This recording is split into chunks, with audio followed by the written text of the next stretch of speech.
Habari ya leo tena wapenzi wangu, nikukaribishe tena katika sehemu yetu ya 3 ya history taking. Kwenye sehemu ya kwanza discuss how do we start, where to start, jinsi ya kuanza kubuild rapport na mgonjwa wetu. Kwenye sehemu ya pili discuss kuhusu main complaint, and now the third session today we are going to discuss about a history of presenting illness. Now again, I am only giving you practical tips. I am not going to discuss the details of it, lakini ninakupa zile practical tips, vitu ambavyo nimeona kwa juniors wengi inakuwa ni usumbufu kidogo. Those are the things that I will be discussing here. So kwenye history of presenting illness, maybe tunaweza pia kudiscuss na review of system kwa sababu vinaenda pamoja. Now, what is history of presenting illness? Hiki ni kitu ambacho katika kufundisha kwangu watu wengi nimekuja kugundua kwamba majority of our junior doctors anashindwa, yani ukikuta amekosea history of presenting illness au ameandika haphazardly is because hajui kabisa ile history of presenting illness ni nini.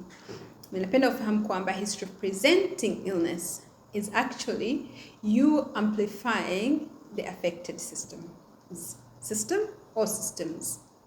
Okay, you're going to be amplifying the systems that have been, you think, are affected. Now remember, we said the main complaint is going to give you the affected system or systems. Now when you're going to HPI, you're actually amplifying the possible system that may be affected. So for example, your patient who comes in with cough and chest pain. Okay, cough and chest pain, those are the main complaints. The affected systems could be the respiratory system, it can be the cardiovascular system, but it can also be musculoskeletal, and it can also be the GI system, cough and chest pain. All right?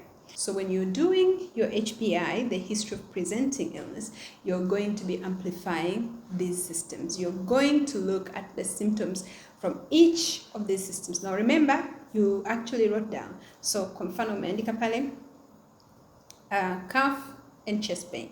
Cough for 3 days and chest pain for 3 days. Kwa ninavofundisha juniors, mimi huwa ninashauri andika chini affected systems, kwa sababu sio kama unaenda kuandika straight kwenye file ya mgonjwa wako. You're trying to get your own mind together, right? Kwa hiyo mara nyingi mimi ninapenda kuwa na rough paper. I always had a rough paper to write these things down. Kwa hiyo nitaandika the affected system, itakuwa ni cardiovascular, respiratory, na nini. And then ninaanza kuuliza maswali yanayohusika na system moja baada ya nyingine. Kwa hiyo unazi amplify, unaziandika. Kwa hiyo utajikuta unauliza maswali to either rule in a problem or rule it out. Okay? Na kadri unavyoendelea kuuliza, ukagundua kuna na system nyingine inaongezeka, unapenda kuiingiza kwenye HPI, pia unahakikisha umeinclude. Kwa hiyo kwa mfano mwenye cough and chest pain, uta-amplify respiratory system. Utakapokuja kwenye review of system, hatutarajii tena uongee vitu vinavyohusika na respiratory system. Tunatarajia utaongea vitu vya system zile zingine ambazo hazikuwa included kwenye HPI, hazikuwa included kwenye the affected system or systems. Kwa naomba ukumbuke kwamba HPI, history of presenting illness, is actually amplification of the affected system or systems. Na pia ninapenda nikufahamishe kwamba diagnosis zako karibu zote, 80% ya diagnosis zako zote zitatoka kwenye HPI. Hazitatoka kwenye review of system. Yes, unaweza ukazipata kwenye past medical, family social, pia unaweza kupata vitu vya nyongeza, lakini tunatarajia zaidi ya 80 ya diagnosis zako zote zitatoka kwenye HPI. HPI, or history of presenting illness, should be able to give you the positives of the disease and all the important negatives, kwa sababu utakuwa umereview the systems. Again, nafikiri itabidi to discuss what are the positives and what are the important negatives. Nitakuja disease specific symptoms. Kwa hiyo tutakuwa tuna discuss the positives and the important negatives. Lakini at this stage I want you to know kwamba unapokuwa unafanya history of presenting illness, you make sure that you amplify the affected systems and unazimaliza. Haubakishi ukaja ukarudia tena huku chini. Again, the review of system sasa itakuwa ni zile system zingine zote ambazo hazikuonekana kwenye amplification ya disease, kwenye ile ya history HPI. Kwa hiyo system yoyote iliyobaki ambayo hukuidiscuss kwenye HPI ndio utakayokuja kureview huko. Now as you go up, kama kwenye postgraduate na nini, unaweza ukajikuta kwamba HPI imebeba actually almost all the systems. Unaweza ukabakisha system moja tu ambao ndio unakuja kureview tena huko chini. Lakini of course hata kama haukufika hapo, but at least make sure that zile main complaints zako, system zote ambazo zinahusika na main complaint zimekuwa amplified kwenye history of presenting illness. So again, kama nilivyotumia mfano huu, mgonjwa ambaye amekuja na cough and chest pain, ina maana utakuwa umereview the respiratory, musculoskeletal, utakuwa umereview the GI system, utakuwa umereview the cardiovascular system. Kwa kwenye review of system labda utaongelea tu CNS, genitourinary, labda na gynecological, labda na hemopoietic kama utapenda. Sio kama utapenda, of course lazima uziongelee. Kwa hiyo utaongelea zile zingine zote ambazo haukuzizungumza kwenye HPI. Utamuuliza mgonjwa wako. Sasa, a practical tip again. Kuna wakati mgonjwa ana uwezo wa kumislead. Na ndio maana kwenye history lazima utatumia akili. Yaani ni skill ambayo lazima itumie akili. Kuna wakati mgonjwa atakavyojieleza na wewe utakapokuja kumreview mpaka unamaliza, unagundua kwamba actually the affected system, wakati unafanya review of system ndio unakopata ugonjwa, the real condition ambayo mgonjwa wako anahitaji matibabu zaidi. Sasa saa nyingine mgonjwa kama huyu alichokueleza na wewe unachokuja kukutana nacho vinakuwa havifanani. Kwa hiyo pale lazima wewe kama daktari sasa urudi uchukue history yako vizuri. Kwa saa nyingine hata main complaint inaweza ikabadilika, ukajikuta kwamba the real problem linahitaji kuwa A, alafu ile iliyokuwa C ndio inakuja kuwa B. Umenielewa? Kwa mfano kipindi hiki cha COVID, watu wengi sana alikuwa akija anajaribu kuficha tatizo. You understand? Kwa atakumislead, atakwambia mimi ninaharisha na kutapika. Of course kuna wakati COVID ilikuwa ina present na kuharisha na kutapika, lakini atakwambia ninaharisha na kutapika, hata sema chochote kuhusu kifuani. Kwa hiyo ukianza kuandika history yako unakuja kujikuta mwishoni unapompima ndio unakuta mbona hiki kifua hakiko sawa, au unapokuja kwenye review of systems unagundua hata kama kifua ndio kina shida zaidi.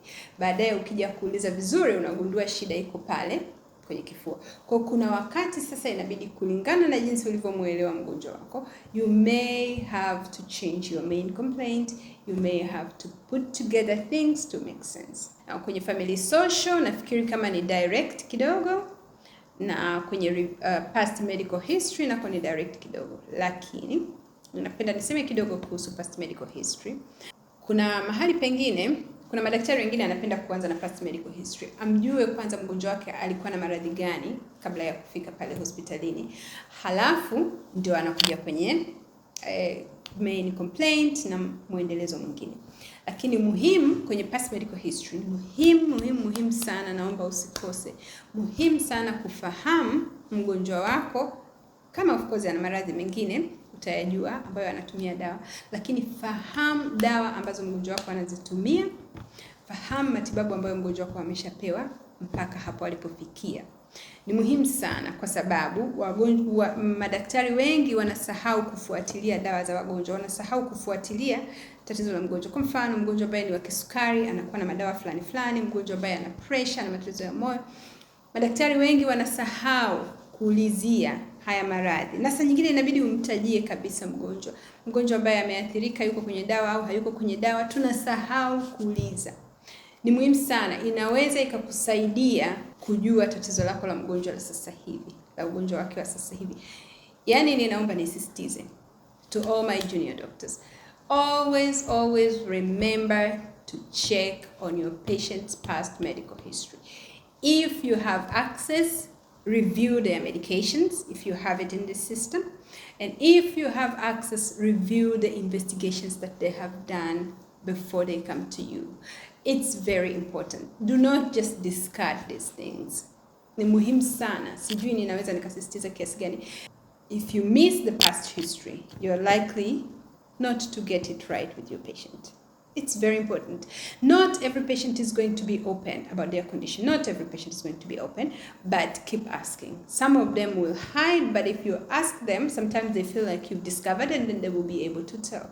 Remember to ask.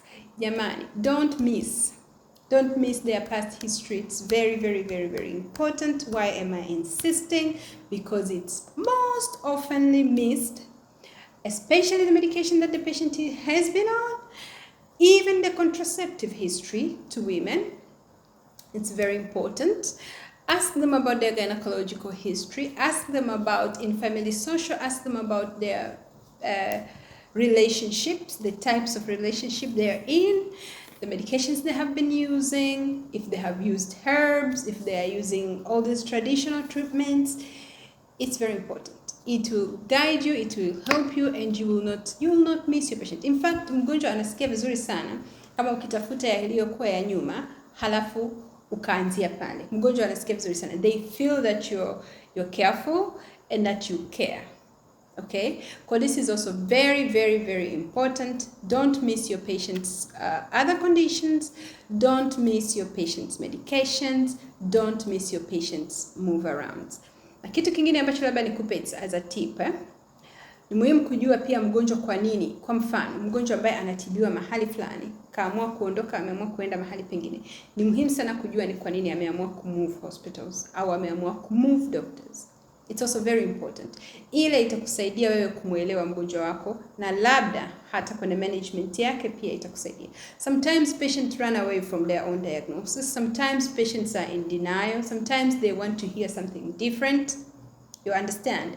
So it's important to know if, let's say they were in hospital A and then they decide now they want to come to you. Maybe they're coming for the second opinion. Maybe they're coming so that you tell them something different. You understand? It's very important to know why they move from one point to the other so that you can help them. Because sometimes all you need to do is actually guide them and take them back.